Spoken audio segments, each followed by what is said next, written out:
Então, quando perguntaram a ele em Mateus 17, se o vosso mestre paga o imposto, vamos lá, Mateus 17,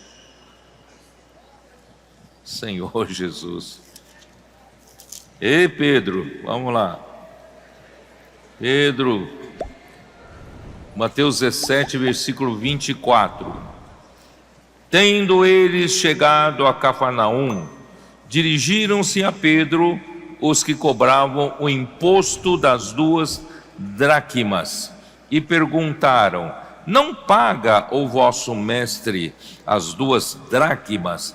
Que é esse imposto de 2 dracmas? Era um imposto para a manutenção do templo. Não era um imposto, cobrado pelo Império Romano, mas o imposto para a manutenção do templo de Deus.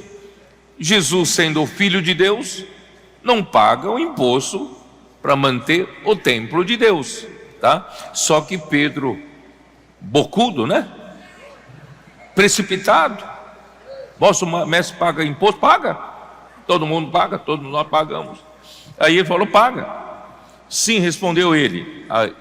Mal entrou em casa Pedro, Jesus se lhe antecipou dizendo: Simão, que te parece?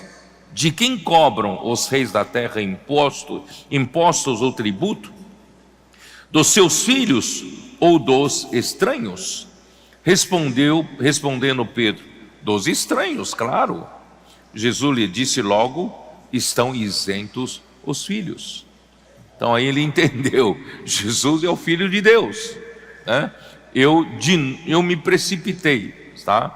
Mas, para que não os escandalizemos, vai ao mar, lança o anzol, e o primeiro peixe que fisgar, tira-o, e abrindo-lhe a boca, e acharás um estáter. Um estáter vale 2 dracmas. Toma-o, 4 dracmas. Toma-o e entrega-lhe por ti e por mim. Dá para pagar por Jesus e também por ele, Pedro, Então, irmãos, imagina só, a sua precipitação o levou a ter que preparar um anzol, isca, ir ao mar e jogar uma vara e esperar que fisgue o peixe. E ainda ele tem que orar que o peixe que fisgar tem que ter um estáter na boca. Olha só que difícil, Então ele foi ali, pacientemente esperando. Ele era um homem de pescar com rede, não era um homem de ficar pescando com vara, Mas aquele dia Jesus pediu para ele ter paciência ali, esperando fisgar o peixe certo, Irmãos, enquanto ele pescava, devia pensar: por que eu sou tão rápido assim? Por que eu sou tão precipitado? Por que eu não pergunto para o Senhor primeiro, Eu só faço as coisas assim pelo meu impulso natural. Senhor, Deus, me perdoa, Então, assim, são essas ocasiões, irmãos, que nós, pouco a pouco, somos transformados. Nós precisamos desse tipo de experiência. Você já teve essa experiência, não? Em Mateus 14 também registra, outra situação, versículo 22. Logo a seguir compeliu Jesus os discípulos a embarcar e passar adiante dele para outro lado, enquanto ele despedia as multidões. E despedidas as multidões, subiu ao monte. Jesus não foi com eles, no barco, subiu ao monte a fim de orar sozinho. Em caindo a tarde, lá estava Jesus só no monte, e os discípulos todos estavam no barco. Entretanto, o barco já estava longe, a muitos estádios da terra, açoitado pelas ondas, porque o vento era contrário. Na 4ª vigília da noite, foi Jesus ter com eles andando por sobre o mar. E os discípulos, ao verem-no andando sobre as águas, ficaram aterrados, assustados, e exclamaram: é um fantasma! E tomados de medo, gritaram. Imagina os marmanjões todos ali, né? Gritando de fantasma.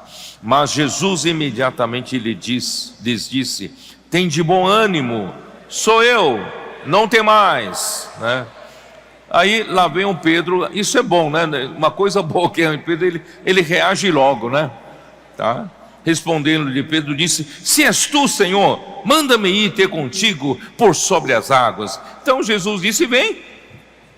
E Pedro, descendo do barco, e andou por sobre as águas e foi ter com Jesus. Olha só que coisa boa, né? Ele creu na palavra do Senhor, desceu nas águas e foi.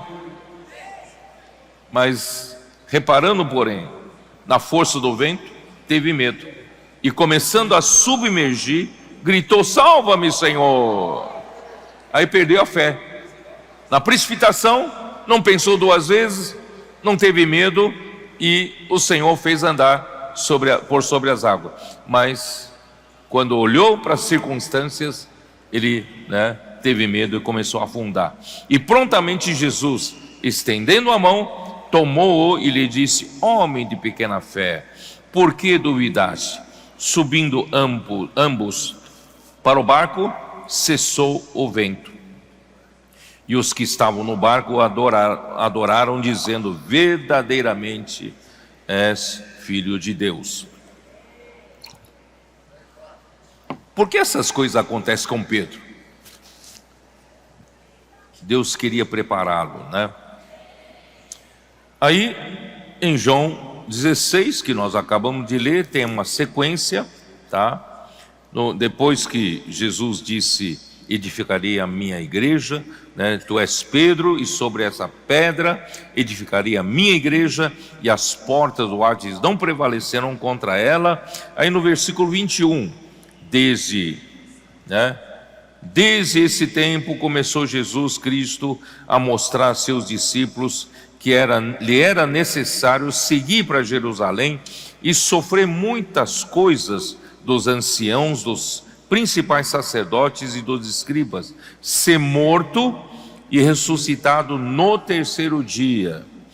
E Pedro, chamando-o à parte, começou a reprová-lo, dizendo: tem compaixão de ti, Senhor, isso de modo algum te acontecerá, né? Então, irmãos, né, Pedro realmente, no seu homem natural, na sua bondade natural, no seu amor que ele tinha por Jesus, ele falou: não, Jesus, a quem amo, meu mestre, não pode morrer, não pode sofrer assim, não, de modo nenhum aconteça isso. Aí o que Jesus disse, né? Versículo 23, mas Jesus, voltando-se, disse a Pedro: arreda, Satanás.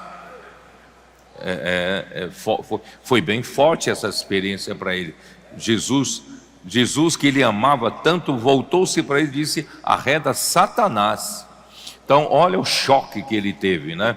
Aí ele diz: tu és para mim pedra de tropeço, porque não cogitas as coisas de Deus, e sim dos homens. Irmãos, todas essas situações, você vê que dos 12 apóstolos, praticamente o registro sobre Pedro que Deus estava o preparando, irmãos, é maior do que todos os outros discípulos, né? Aí nós ainda temos a situação de João capítulo 13, vamos lá?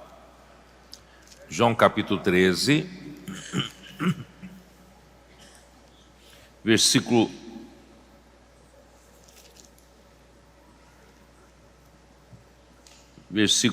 6, né? Jesus, então, no meio da ceia, da última ceia, vocês sabem que naquele tempo tinha um hábito de, na hora, porque todos usavam sandálias, ninguém tinha sapato fechado como nós aqui, sapato, calçado, tênis, né, fechado. E as ruas eram ruas de terra, principalmente, mesmo que haja calçamento, era cheio de poeira. Então, e o homem, né, de tanto andar durante o dia, os pés estavam sujos, e é desagradável você, né, comer uma refeição, ter os pés sujos, não é verdade? Então tinham hábito, nas casas de mais posse, tinham serviçais, que quando chegasse numa casa, antes de comer, alguém lavava os pés, para você poder comer, né, de uma forma mais agradável. Então imagina só, Jesus com os 12 ali, sentados para comer, com os pés sujos, e eu acho que um discípulo estava esperando o outro para tomar iniciativa e começar a lavar os pés, né? Eu não vou lavar os pés dos outros, não. Eu também não, né? Será que aqui não tem serviçal? Não tem servo, não tem servas, né, para lavar os nossos pés? Enquanto todos ali, ninguém se levantou para lavar os pés, Jesus se levantou. Jesus então cingiu com uma toalha e se humilhou, se rebaixou, foi lavar os pés dos discípulos. E assim, quando Jesus foi lavar, né, tomou, versículo 5, depois deitou água na bacia e passou a lavar os pés aos discípulos e a enxugar-lhes com a toalha com que estava cingindo. Aproximou-se, pois, de Simão Pedro, e esse lhe disse: Senhor, tu me lavas os pés a mim? Ué, então por que você não tomou iniciativa de lavar os pés de Jesus, né?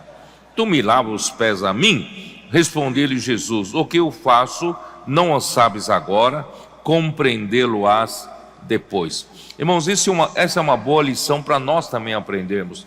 Irmão, não estamos aqui para sermos servidos, estamos aqui para servir.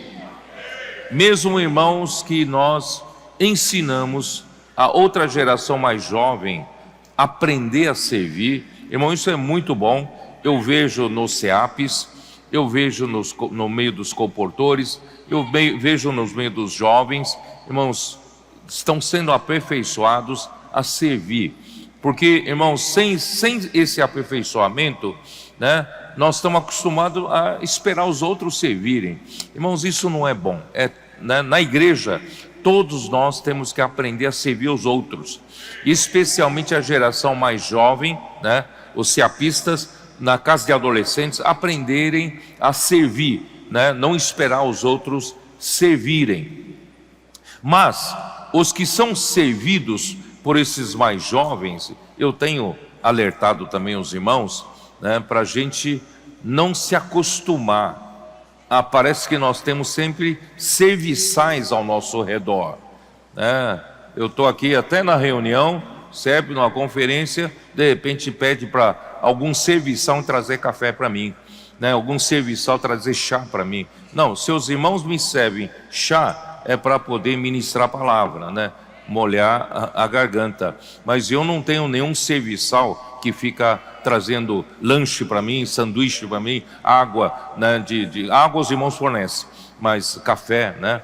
Então, irmãos, não é bom a gente servir, aprender a servir. Todos precisam ser aqueles que servem, mas não se acostume a ser servido, né? Porque Jesus não veio para ser servido, ele veio para servir. Esse ambiente entre nós, um servir aos outros, irmãos, isso é muito bonito, isso é belo, isso é coisa da vida, né? Então, aí, né, Pedro, então, no versículo 8, ele foi até bem bruto com o Senhor, né?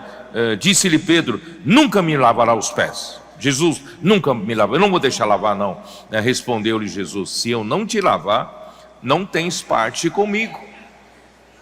Aí ele virou exagero para o outro lado, né?